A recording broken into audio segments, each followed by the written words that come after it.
മാധ്യമം podcast. Editorial 2026 June 19 വെള്ളി. 2025 ലോകത്തുടനീളം നടന്ന സായുധ സംഘർഷങ്ങളിൽ കുഞ്ഞുങ്ങൾക്കെതിരായ അതിക്രമത്തെ സംബന്ധിച്ചാണ് ഇന്നത്തെ എഡിറ്റോറിയൽ. ഇരകൾ കുഞ്ഞുങ്ങൾ. കഴിഞ്ഞ വർഷം 2025 ലോകത്ത് നടന്ന സായുധ സംഘർഷങ്ങളിൽ 1,00,000-ഓളം കുഞ്ഞുങ്ങളെ ബാധിച്ചതായി ഐക്യരാഷ്ട്രസഭയുടെ റിപ്പോർട്ട്. ലോകത്തുടനീളം നടന്ന 38,558 അതിക്രമങ്ങളിൽ 24,174 കുട്ടികൾ ഇരയായെന്ന് സായുധ സംഘർഷങ്ങളിലെ കുഞ്ഞുങ്ങൾക്കെതിരായ അതിക്രമം കുറക്കാൻ രൂപവത്കരിച്ച സമിതിയുടെ ഏറ്റവും ഒടുവിലത്തെ വാർഷിക റിപ്പോർട്ടിൽ പറയുന്നു. 14,224 കുഞ്ഞുങ്ങൾ കൊലക്കും ഗുരുതരമായ അംഗഭംഗത്തിനും വിധേയരായി. ഇതിൽ പകുതിയോളം പലസ്തീനിലായിരുന്നു. കഴിഞ്ഞ 30 വർഷത്തിനിടെ നടന്ന ഏറ്റവും ഉയർന്ന അത്യാഹിത നിരക്കാണ് ഇതെന്ന് സമിതി ചൂണ്ടിക്കാണിക്കുന്നു. ഭരണകൂടമാണ് കഴിഞ്ഞ വർഷത്തെ മുഖ്യപ്രതി എന്ന അനിതര സാധാരണ വസ്തുതയും റിപ്പോർട്ടിലെടുത്തു പറയുന്നു.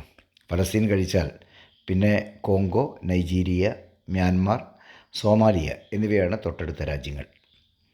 യുദ്ധത്തിലും സംഘർഷങ്ങളിലുമൊക്കെ ആദ്യമായും ഏറ്റവും കൂടുതലായും ഇരകളാവുന്നത് സ്ത്രീകളും കുഞ്ഞുങ്ങളുമാണ്.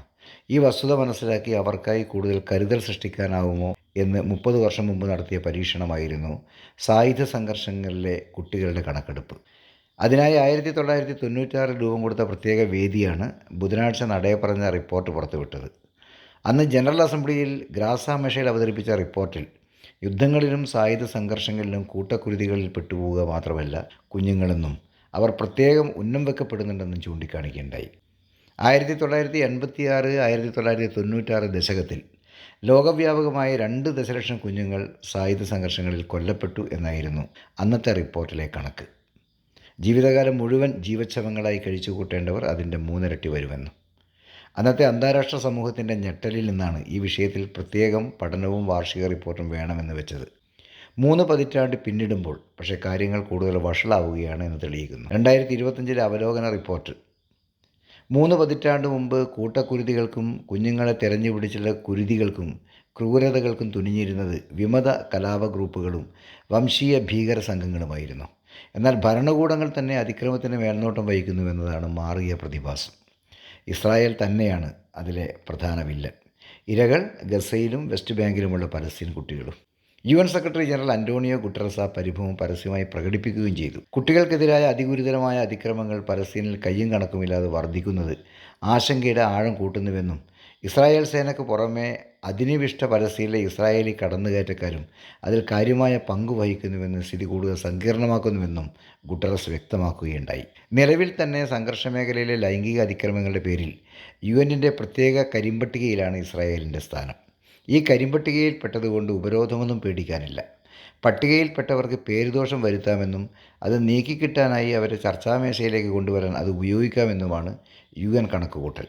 എന്നാൽ മനുഷ്യരാഹിത്യത്തിൽ ലോകത്തെ മൊത്തം തോൽപ്പിച്ചു കഴിഞ്ഞ ഇസ്രായേലിനുണ്ടാകുമോ വല്ല കുലുക്കവും?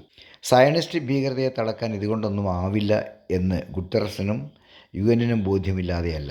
അന്താരാഷ്ട്ര സമൂഹത്തെ പ്രതിനിധാനം ചെയ്യുന്നതിനാൽ വല്ലതും ചെയ്തെന്ന് തന്നെത്താൻ സമാധാനിപ്പിക്കാൻ ഇതുതകും എന്ന് മാത്രം.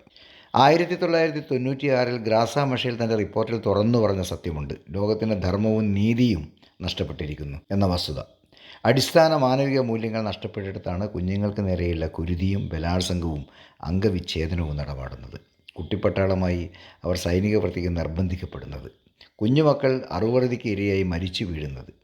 മാനവത മുങ്ങിത്താണ് കിടക്കുന്ന അധപ്പതനത്തിൻ്റെ ആഴമാണ് ഇത് വ്യക്തമാക്കുന്നതെന്ന് അന്നത്തെ റിപ്പോർട്ട് പരിതപിച്ചിരുന്നു. അതുകൊണ്ട് കൂടുതൽ ശ്രദ്ധ ഈ മേഖലയിൽ പതിപ്പിക്കാൻ വേണ്ടിയാണ് UN സെക്രട്ടറി ജനറലിൻ്റെ കീഴിൽ തന്നെ രൂപവത്കരിച്ചത്. എന്നാൽ സ്ഥിതിഗതികൾ അത്യന്തം വഷളായ നിലയിലെത്തിയെന്നാണ് ബുധനാഴ്ച പുറത്തുവിട്ട കഴിഞ്ഞ വർഷത്തെ അവലോകന റിപ്പോർട്ട് വിലയിരുത്തുന്നത്. ജനതയെ പൊതുവായ മൂല്യങ്ങളിലേക്ക് കൂട്ടിയോജിപ്പിക്കാനുതകുന്ന ഏകീകരണ ശക്തിയാണ് കുഞ്ഞുങ്ങൾ. എന്നാൽ സമൂഹത്തെ കൂട്ടിയിണക്കാനുതകുന്ന ഈ കണ്ണിയെയാണ് സംഘർഷങ്ങളിലൂടെ പ്രതിലോമ ശക്തികൾ നശിപ്പിച്ചു കളയുന്നത്. ആ ദുശക്തികളുടെ കൈക്ക് പിടിക്കാൻ കെൽപ്പുള്ള സംവിധാനമാകേണ്ടിയിരുന്ന UN തന്നെ ഇന്ന് അതീവ ദുർബലമായിരിക്കെ സംഘർഷമുക്തമായ ഒരു ലോകം കുഞ്ഞുങ്ങൾക്കെന്നല്ല മുഴുജനങ്ങൾക്കും തുറന്നു കിട്ടാൻ എന്തു വഴി എന്ന ചോദ്യത്തിന് ഉത്തരം കണ്ടെത്തുക എളുപ്പമല്ല.